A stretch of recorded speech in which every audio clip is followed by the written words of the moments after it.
Welcome to Ebensburg. Ebensburg was founded in 1797 by the Welsh Cambria Company and has remained a town ever since. Morgan John Rise bought the land that would become Ebensburg in 1796 from Dr. Benjamin Rush. Rise's first attempt at a successful town failed, but outlying homes survived. Rees Lloyd was an owner and leader of a group of these outlying homes, the homes that would become the town of Ebensburg. Ebensburg grew and thrived for many years after its founding, but from 1915 to 1961, Ebensburg suffered from devastating fires that together destroyed over half the town's buildings. After the devastation of the fires, the town needed to rebuild. That's when David E. Parks stepped in and rebuilt and improved the town. Another man credited for improving Ebensburg is Charles Schwab, who is specifically mentioned for restoring the county fairgrounds. These men, along with many other men and women, founded, formed, and sustained the Ebensburg we all know and love today. When the news of Ebensburg being the first successful community in the Allegheny area reached other pioneers, there was a boom of towns in the areas surrounding Ebensburg, and in 1804, these towns came together to form Cambria County.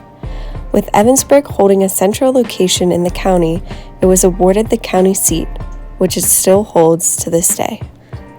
Ebensburg was not only the center of Cambria County, but from the late 1700s to the early 1850s, it was a center of commerce, trade, and hospitality, overseeing the construction and completion of influential railroads and later becoming a main point to the PA Turnpike.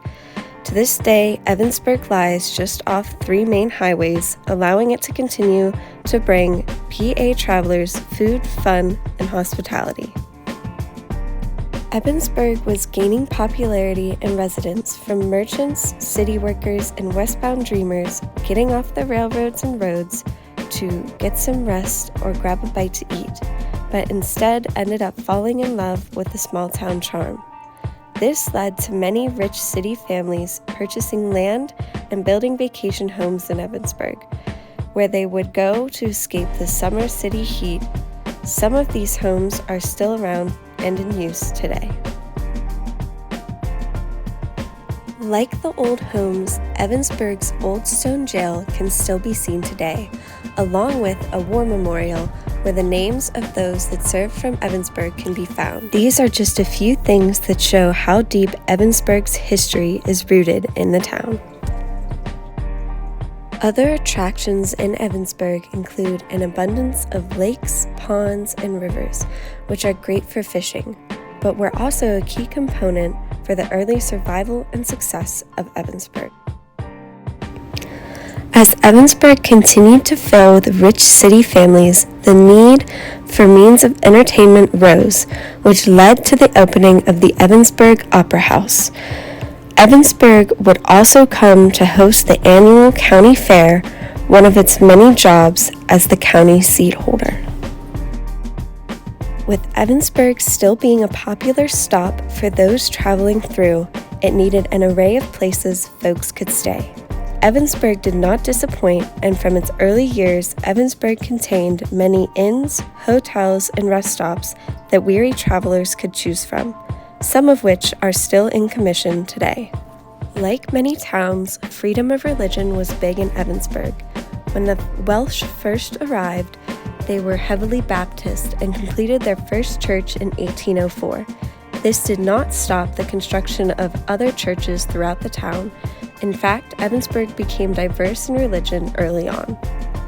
Over the years, family chose to live in Ebensburg year-round instead of traveling back to the city in the winter months, which meant there was a need for schools so people could raise their families here.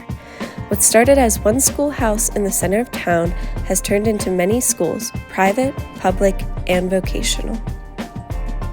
As more and more people started to live in Ebensburg permanently, the need for cemeteries rose.